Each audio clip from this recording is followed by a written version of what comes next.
Bonjour, voilà, je vous prête ma E+2 perso, celle qui est dans mon bureau. Elle est vieille, mais elle marche super bien, elle est bien réglée. Je voulais bien régler avant de vous la donner. Je vais bien vérifier, moi je m'en sers souvent. Donc surtout, c'est une machine qui est quand même fragile, parce que vous avez vu que le plateau est complètement en porte-à-faux, donc jamais on ne force sur la partie plateau. Toujours on l'attrape par le socle ou par le portique là, mais jamais, jamais, jamais par là, ni par la tête évidemment. Quand vous recevez la machine, elle a deux cales de transport, une en bas pour le plateau et une en haut pour la tête. Pour enlever la cale de la tête, c'est pas compliqué, on tire vers le bas et ça libère le mouvement de la tête. La cale qui tient le plateau, elle est un peu plus embêtante à enlever. Voilà. Et elle libère le plateau dans le sens de la hauteur. Évidemment, vous la recevez, vous branchez le cordon USB à l'ordinateur et l'alimentation. La mise en marche, c'est le bouton derrière, ici. Et puis l'initialisation, c'est un appui long sur le bouton de devant. Elle fait ses trois petits bips et elle va s'initialiser. Une fois initialisé, le plateau prend cette position. Là, surtout, ne pas jamais forcer sur le plateau, je le répète. Vous avez démarré Up Studio. Bon, ça, j'espère que vous l'aurez installé sans difficulté. Rapide prise en main du logiciel. Vous lancez Up Studio.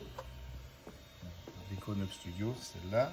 Tout de suite dans Up Studio, on va aller dans ce petit engrenage Setting. Et ça vous ouvre cette fenêtre qui vous permet de sélectionner l'imprimante. Là, automatiquement, elle est déjà sélectionné le +2 avec son numéro de série. À partir de là, on peut fermer la fenêtre. Et là, on va aller sur le module FAO pour télécharger un STL. Première chose, tout de suite, dans le module FAO, pour vérifier que la machine communique bien, on va l'initialiser à partir du module. Elle va prendre ses axes, comme tout à l'heure. Une fois initialisée, elle est en vert. Là, on est sûr que la machine communique avec l'ordinateur. La machine est bien initialisée, maintenant il va falloir charger le filament.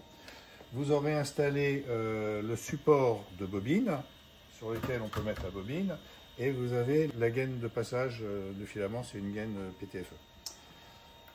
On va dans le menu. Maintenant, donc là on sélectionne le type de matériau, c'est du PLA, je vous conseille de commencer par le PLA.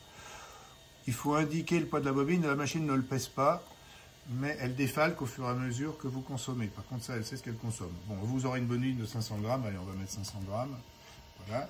Et on va pouvoir extruder pour engager le filament dans la tête d'impression. Alors pour ça, il faut... Alors attention, ne jamais laisser échapper le filament, parce que si vous rembobinez à la main le filament, vous risquez de faire des nœuds. Voilà, donc il faut passer le filament dans le support, il faut l'engager dans la gaine. Voilà, il ressort à l'autre bout, la gaine prend appui sur le support et c'est ici qu'on l'engage. Donc on l'engage ici. Voilà, maintenant on revient sur l'écran et on va demander une extrusion. Clic. À partir du moment où on a demandé l'extrusion, elle va monter en température, on voit la température monter ici. Elle va commencer à extruder quand on sera vers 210 degrés. Pendant la montée en température, le voyant clignote ici. Là, on approche la valeur, 213 degrés. Elle a bipé, le filament, il s'engage. On l'accompagne. On l'accompagne, voilà, pour qu'il engraine sur le système, la petite roue dentée qui engraine le filament. Et puis, il va sortir dessous. Alors, petite parenthèse, s'il sort bien lisse comme ça, c'est bon. S'il sort avec des bulles, etc., votre filament n'est pas bon. Il a pris l'humidité, il faut vraiment qu'il soit lisse et à peu près du diamètre de la buste, c'est-à-dire 0,4 mm. Vous le laissez sortir, vous le laissez s'engager. J'insiste bien, si jamais le filament a des bulles, des à-coups, s'il n'est pas lisse, ça veut dire que votre filament n'est pas bon et vous risquez des difficultés d'impression ou des échecs d'impression. Donc, quand vous avez un échec d'impression, eh bien, surtout, vous extrudez et vous vérifiez que le filament est bien lisse. S'il n'est pas bien lisse, vous changez de bobine. C'est vraiment important. Si vous avez un filament neuf qui a passé la nuit dans le garage au froid, vous aurez un filament qui risque d'avoir pris l'humidité et il ne sera pas bon. Il faudra le mettre au chaud et recommencer, parce que s'il a de l'humidité, c'est mort. La machine est prête, initialisée, le filament engagé, le filament déclaré dans le logiciel, donc tout va bien.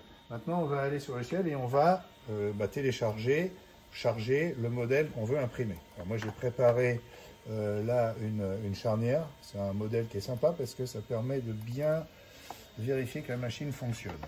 Voilà, alors elle est importée pas du tout dans le bon sens, là, ça c'est un peu aléatoire, mais en général toujours plan parallèle ou plan perpendiculaire à quelque chose qui nous intéresse. Donc on va dans ce menu-là, rotation, et là je vais faire une rotation sur cet axe-là, de 90 degrés. Alors on peut le faire manuellement, mais là on ne sait plus où on est. Donc 90 degrés, ah, pardon, c'est cet axe-là, clic, voilà, 90 degrés sur l'axe Y, voilà, là elle est plan parallèle visiblement, et là je vais la plaquer au plateau avec ce menu-là. Voilà, elle est plaquée au plateau. Voilà, après vous avez des notices sur le logiciel, bon voilà. Donc maintenant on va imprimer. Allez, on enchaîne. On va dans le menu impression. Print. Alors, il y a un menu étendu ici. Bon, couche de 0,2 par défaut, taux de remplissage, là, allez, je vais lui mettre 65% pour avoir une pièce un peu costaud. Qualité fast, alors non, ça, mettez toujours qualité normale, c'est très bien. Vous avez ici paramètres par défaut, tiens, allons-y, défaut, ça sera très bien comme ça. Donc, taux de remplissage, qualité normale. No RAF, ça veut dire pas de radier. Si, moi je veux un radier. No support, ça veut dire pas de support. Je laisse comme ça par défaut, ça ira très bien. Easy to peel, ça c'est pas mal, ça permet de détacher plus facilement la pièce des supports. Moi je coche toujours ça, bon, voilà. Sauf si on a des supports qui commencent à se détacher et des pièces qui se mettent en vrille, et puis print. Voilà. Donc maintenant elle va calculer la pièce. Donc on voit ici que c'est en mode calcul. Et puis on voit ici la progression du calcul de la pièce. Donc c'est plus ou moins long selon la complexité de la pièce. Et quand quand elle aura calculé la pièce, elle va vous afficher le temps d'impression et le poids matière consommé. Voilà.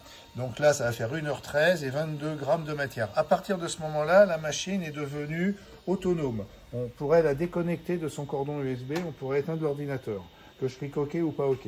Si je clique OK, je perds cette notion de 1h13 minutes et 22 grammes. Mais je vois une progression ici s'afficher à l'écran. Maintenant, on va attendre qu'elle démarre et on va regarder bien, quand elle va démarrer, on va bien regarder comment le filament se dépose sur le plateau. C'est la première couche de filament qui nous indique si le plateau est bien réglé ou pas. Alors là, il y a un petit temps d'attente, donc on va couper la vidéo, on va reprendre quand ça sera bon. Le temps d'attente, c'est le temps de montée en température de la buse. Et le plateau, il commence à monter en température aussi, mais il est beaucoup plus long à monter en température. Si vous cochez l'option du plateau chaud avant de démarrer, vous risquez d'attendre 10 minutes ou un quart d'heure. Si vous avez des pièces de grand format qui risquent de se détacher, mais enfin là c'est une pièce de moyen format en PLA, on n'a pas ce problème-là. Si vous avez des pièces de grand format qui risquent de se détacher du plateau, eh bien c'est mieux de préchauffer le plateau pour être sûr qu'on démarre sur un plateau bien chaud. Bon, allez, voilà. Ça démarre, donc on enchaîne. Et on va bien observer le dépôt de la première couche. Alors là, on travaille sur radier, c'est-à-dire une plateforme d'accroche sur le plateau. Alors, ce qui est important, c'est de voir la qualité de dépose du filament. Il doit être déposé, écrasé, mais pas trop, de manière à ce que le filament soit accroché au plateau. Mais si le plateau est mal réglé, trop bas, le filament ne va pas s'accrocher, on va le voir tout de suite. Et si le plateau est réglé trop haut, ça va empêcher le filament de sortir. Et on va entendre des claquements dans l'entraînement. Et ça, c'est pas bon parce que ça encrasse l'entraînement. Si la roue dentée rip sur le filament, eh bien, on encrasse la roue dentée. Et ça provoque des pannes un peu aléatoires plus tard avec des arrêts d'extrusion. Et il faut savoir que quand même, pour faire passer un filament de 1,75 dans un petit trou de la buse de diamètre 0,4, ben, il faut pousser assez fort. Et donc ça, c'est la faiblesse de ces machines, c'est que s'il faut pousser trop fort, parce qu'en plus ça bloque au contact du plateau, et ben ça se met à riper. Et puis ça fait des blocages d'extrusion, donc il ne faut pas démonter la buse dans ces cas-là, il faut mieux régler la machine. Alors là, on voit bien, hein, montre bien à la caméra, que le filament, il est écrasé, mais il a de l'épaisseur. Donc ça veut dire que le plateau est pas trop haut, le filament peut sortir, mais en même temps, il est bien accroché sur le plateau. Quand c'est comme ça, on est tranquille, ça va bien se passer. Et si le plateau n'est pas parallèle aux axes, eh ben, il y a une partie où ça se dépose bien, puis une partie où ça coince. Mais là, ma machine est bien réglée. Voilà. Tant qu'on n'a pas forcé là-dessus, eh ben, la machine restera bien réglée. Mais jamais forcé sur le plateau. Vous verrez tout à l'heure pour démonter le plateau. pour enlever la pièce, il ne faudra surtout pas utiliser la raclette à même le plateau, parce que là, ça veut dire qu'on force et qu'on dérègle cette machine, qui est quand même fragile. Il y a un gros porte-à-faux. Hein. Ça, c'est vraiment la fragilité de cette machine. Si on s'y prend mal, on va abîmer la machine, on va la dérégler. Après, ça se reglage, ça se règle, on va peut-être la tordre, ça se détord, mais enfin bon, voilà, il faut faire attention avec cette machine-là. Donc c'est toujours bien de surveiller l'impression en cours, surtout au début. Ce qui peut arriver, c'est que sous l'effet du refroidissement de la pièce, ou des courants d'air, ou du froid, ou d'un plateau pas propre, la pièce se décolle sur les côtés. À ce moment-là, si ça arrive, elle se soulève, et là, c'est mort, il faut arrêter, il faut recommencer. À tout moment en cours d'impression, on peut soit interrompre provisoirement, soit abandonner l'impression. Je précise qu'il faut que la machine soit dans un endroit chauffé et à l'abri des courants d'air. Pour une pièce de cette taille-là, si jamais elle avait été faite en ABS, je pense qu'il aurait été presque quasi nécessaire de couvrir la machine pour éviter les courants d'air, la couvrir avec une boîte. Nous, on propose des boîtes transparentes, mais une caisse avec un couvercle transparent quand même pour pouvoir surveiller, ça marche aussi, avec des petits trous d'aération quand même, parce qu'il ne faut pas risquer de surchauffer. Mais enfin, ça n'aime pas le froid et ça n'aime pas les courants d'air, l'impression 3D. C'est pour ça que des machines fermées, comme toutes ces machines qu'on a sous les yeux ici, bah, c'est toujours plus confort, quoi. Voilà. Petite parenthèse, en plan rapproché, on voit vraiment que l'axe n'est pas soudé sur le moyeu.